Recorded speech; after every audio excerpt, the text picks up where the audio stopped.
You've tuned into The Mountain Gardener with your host, Ken Lane. Gardening can be challenging, but with these simple insider tips, you'll reap huge rewards.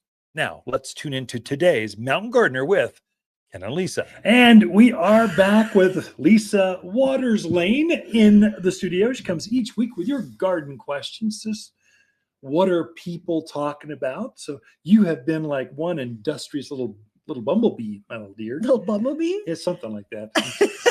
It came out of my head. Yeah. So you've hired lots of people. You've been interviewing like crazy. You've got roses in. You got teams of people cleaning, sweeping, setting tables up. It's coming. It's not here, but we're getting ready. Huh? We're getting ready. I can feel it. There's like the excitement out there. People are definitely ready to be outside this year. I was telling folks that the classes are large, so there's some energy there, and I think part of it is we've just been pent up way too long. Definitely, you can only bake cookies so long, and finally you just put on 10 pounds. You need to get outside and do something. Yeah, that's kind of where I'm at. I've baked enough cookies to last a lifetime. So, what kind of garden questions do you think we have that would be interesting? Bet. So, Catherine's out in Chino. All right. She wants to know, is it too early to be planting fruit trees yet? And then it's a two-part question. So pay attention. Go. Catherine. Oh, only one and done. Second part, well, actually, maybe it's a three-part. Are all peaches self-pollinating? So peach trees. Okay. And then second one, which is the best cherries for this area? Okay, so that's one, Catherine. You should take the 10-mile drive and visit us here at the garden center. It's worthwhile. It is. But real quickly, we can go over in 90 seconds or whatever over the airwaves. Yes, you can plant fruit trees right now. It is a very good time. So grab them while you can. Mm-hmm.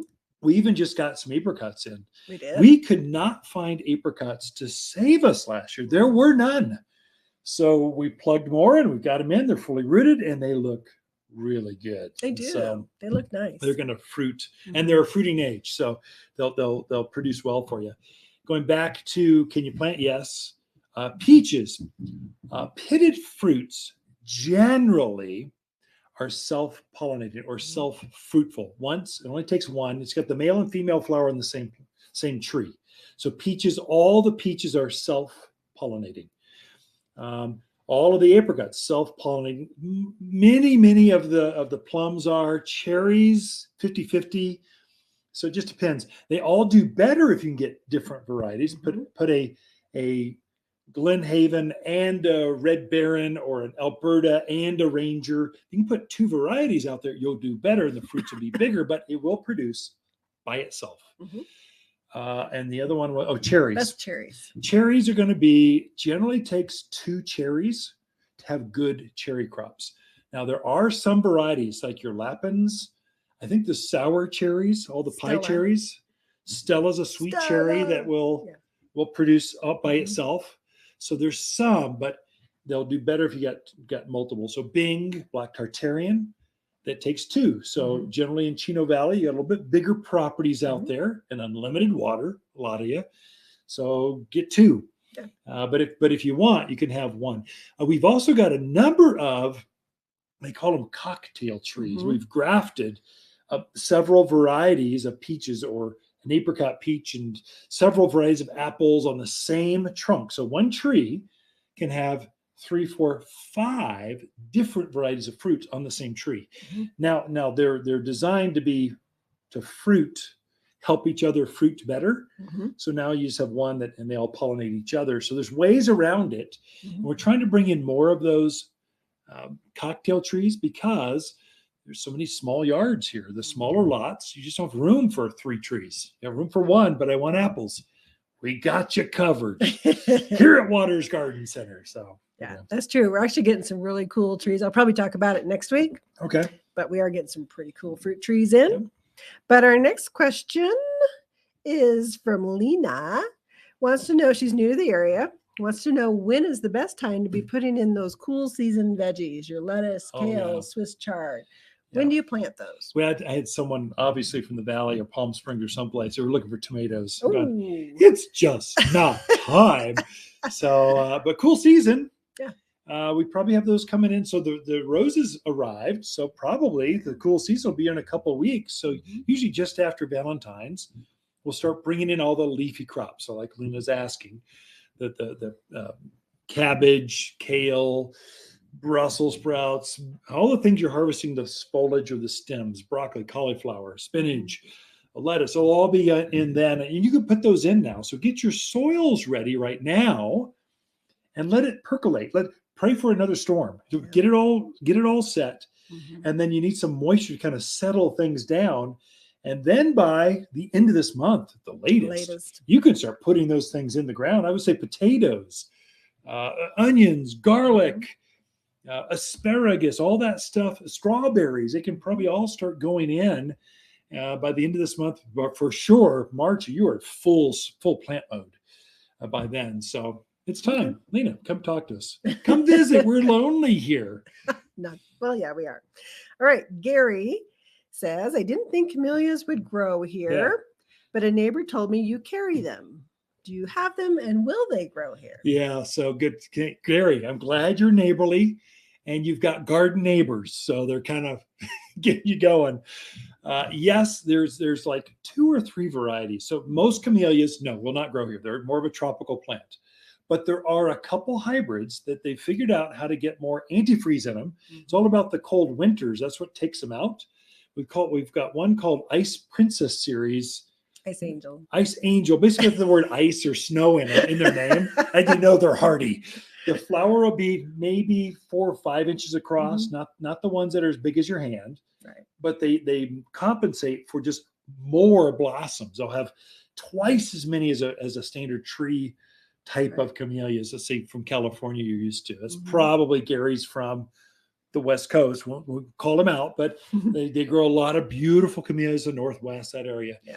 They can grow here too. They'll generally be shrubs, not a tree. And generally they'll be maybe chest high or so. They generally like a little more shade than sun, although they'll take some sun. They just don't want that midday in June. Right. That's really hard on them. None of us do. Yeah, especially camellias. But yes, you can grow those. I only have those in the winter because it's a winter bloomer. As soon as maybe we've got 40 or 50 of them right now. When those are out, we're gone for the season until the next winter.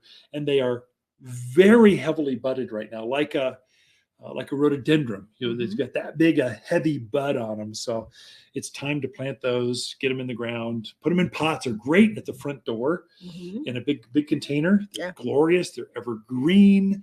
They smell good. They got a lot going on for them. Underneath a covered patio or something. That's a place to put them. Yeah, definitely. Well, by golly, you're short-winded today. Usually I have 3 questions and then we never finish them all. So what's the most exciting? You've had so many plants that came in this week. What's the most exciting thing you've seen that you kind of went, oh, I want one of those at our house, which we're packed. But there's always room for one more. Well, whatever. Okay. Well, we got 2 loads of houseplants in this week. So if there's a houseplant that we don't have, I would be amazed. It's a jungle in there. It is amazing. And I'm going, I want that one and that one. And I'm like, oh, I'm already got a lot, but I have a few picked out. I got a Rex begonia. Oh, nice. Is it in bloom? No, but it's got some buds, so it's going to bloom. But the leaves are gorgeous. They're kind of a red, gray. Yeah. Oh, it's so beautiful. I know right where I'm going to put it. It's going to drive you nuts. No, I like it. So in our house, as long as you're pretty, you're welcome. The second you get any kind of ugliness to you, it's in the dumpster. Or you're put on the front door to freeze to death. True. But I've had very good success lately. Yeah. I haven't killed a houseplant in a long time. We are out of time, Lisa. Yep. Thank you very much for being here. Great questions this week. So Ken and Lisa Lane, the mountain gardeners. Cocktail trees turn any backyard into a veritable farmer's market. At Watters, we've grafted onto one tree different types of cherries, apples, and pears for easy backyard fruit picking. These small fruit trees grow in containers just off the patio in smaller yards. Anyone can grow a fruit cocktail tree. You'll find braided cocktail trees with multiple fruits beautifully braided into one tree. Fruit cocktail trees are ready to plant at Watters Garden Center in Prescott and wattersgardencenter.com. For a more fruitful garden, increased success in the landscape that just feels better, then tune in daily to the Mountain Gardener podcast. Subscribe through your favorite podcast streamer or visit wattersgardencenter.com. Better yet, visit me directly right here at Watters Garden Center. Thanks for tuning in.